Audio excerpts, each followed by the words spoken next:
Assalamualaikum warahmatullahi wabarakatuh. Perkenalkan, nama saya Muhammad Rizky Bagus Saputra dengan NIM 21103040009. Di sini saya akan menjelaskan sedikit mengenai bagaimana sih peraturan PHK yang ada di Indonesia. Simak penjelasannya sebagaimana yang akan saya jelaskan dalam video kali ini.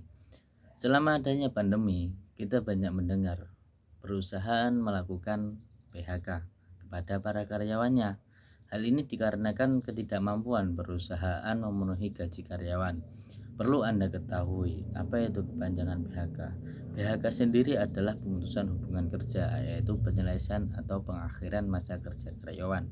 Pemerintah sendiri telah mengatur beberapa alasan kapan PHK ini diperbolehkan dan tidak diperbolehkan. Oleh karenanya, setiap perusahaan haruslah mempunyai atau menuruti regulasi ini agar tidak melanggar hak karyawannya. Kemudian pengertian PHK. Apa sih PHK itu? Pemutusan hubungan kerja atau PHK adalah pengakhiran hubungan kerja oleh suatu perusahaan kepada pekerjanya karena terjadinya sebab tertentu. Tindakan ini dapat mengakibatkan berakhirnya hak dan kewajiban kerja antara pengusaha dengan karyawannya. Biasanya penyebab terjadinya PHK adalah karena efisiensi, penutupan bisnis, kepailitan pekerja mangkir atau melakukan pelanggaran. Karyawan yang bersangkutan bisa meninggal dunia ataupun pensiun. Kemudian ada dasar-dasar hukum. Dasar-dasar hukum PHK harus dilakukan dengan suatu alasan yang telah ditentukan oleh peraturan perundang-undangan. Adapun dasar hukum PHK ini diatur dalam Undang-Undang Nomor 13 Tahun 2003 tentang Ketenagakerjaan. Pada pasal 154A ayat 1 UUD Nomor 13 Tahun 2003 junto Undang-Undang Nomor 11 Tahun 2020 tentang Cipta Kerja dan Peraturan Pemerintah Nomor 35 Tahun 2021 yang mengatur mengenai perjanjian kerja waktu tertentu atau PKWT, waktu kerja dan istirahat, alih daya serta PHK. Kemudian ada alasan-alasan sebab terjadinya PHK. Sebab terjadinya pemutusan hubungan kerja terdapat dalam Undang-Undang Ketenagakerjaan tentang PHK yang dibagi menjadi dua, yakni atas alasan diperbolehkan dan dilarang oleh hukum. Kemudian alasan yang diperbolehkan hukum. Alasan diperbolehkannya PHK adalah hal-hal yang memperbolehkan pengusaha melakukan pemutusan hubungan kerja. Berikut ini alasan PHK menurut peraturan perundang-undangan. Yang pertama yaitu ada penggabungan, peleburan, pengambil alihan, peleburan dan pemisahan perusahaan sedangkan pekerja tidak mau melanjutkan hubungan kerja atau perusahaan memutuskan memberhentikannya. Lalu yang nomor 2 terjadinya efisiensi atau force majeure yang menimbulkan penutupan perusahaan. Lalu yang ketiga adanya kerugian perusahaan hingga 2 tahun secara terus-menerus. Perusahaan berada di fase pilot dan mengalami penundaan kewajiban pembayaran hutang. Lalu yang keempat, karyawan tidak dapat bekerja selama 6 bulan karena ditahan atas dugaan tindak pidana.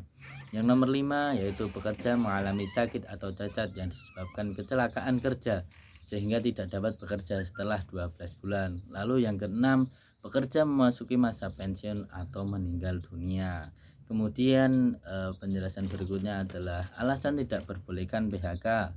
Selain mengatur sebab-sebab sebagaimana yang telah disebutkan tadi dalam beberapa hal, perusahaan tidak boleh memberhentikan pekerjanya. Adapun alasan pengusaha tidak boleh melakukan PHK adalah sebagai berikut. Yang pertama, yaitu pekerja tidak bisa masuk kerja karena sakit berdasarkan keterangan dokter dalam waktu kurang dari 12 bulan berturut-turut. Yang kedua yaitu pekerja tidak bisa bekerja karena memenuhi kewajiban yang diberikan oleh negara sebagaimana yang diatur dalam undang-undang. Lalu yang nomor 3, pekerja mengambil cuti untuk menjalankan ibadah yang diperintahkan agamanya, misalkan karyawan tersebut naik haji. Lalu yang keempat, karyawannya menikah, hamil, melahirkan, keguguran atau sedang menyusui. Lalu yang kelima, adanya hubungan darah atau ikatan perkawinan dalam satu perusahaan kecuali telah diatur dalam perjanjian kerja. Lalu yang terakhir ada jenis-jenis PHK. Pemutusan hubungan kerja dibagi menjadi beberapa macam tergantung pada penyebabnya. Menurut undang-undang, jenis PHK adalah sebagai berikut. Yang pertama yaitu PHK demi hukum. Pada jenis ini penyebab dilakukannya PHK adalah pekerja meninggal atau jangka waktu perjanjiannya kerja telah habis. Oleh karena itu perusahaan tidak perlu memberikan surat PHK karena pelaksanaannya sudah otomatis. Lalu yang kedua ada PHK karena melanggar perjanjian kerja. Karyawan juga bisa diberhentikan secara sepihak. Nah, pada jenis ini penyebab PHK adalah karena mengundurkan diri atau karena pelanggaran terhadap perjanjian kerja. Jadi tindakan ini dilakukan oleh salah satu pihak atas kemauan sendiri, bukan diperintahkan oleh suatu aturan. Lalu yang ketiga ada PHK karena kondisi tertentu. Kondisi tertentu yang menyebabkan PHK adalah ketika pekerja mengalami sakit berkepanjangan, efisiensi perusahaan kepailitan maupun kerugian secara terus-menerus.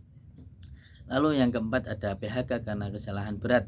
Sebagaimana yang telah disebutkan oleh penjelasan saya yang tadi, salah satu alasan diperbolehkannya PHK adalah karena pekerja melakukan kesalahan berat seperti penipuan, penggelapan barang perusahaan, menyerang atau menganiaya rekan kerja, membocorkan rahasia perusahaan lain selain untuk kepentingan negara dan sebagainya.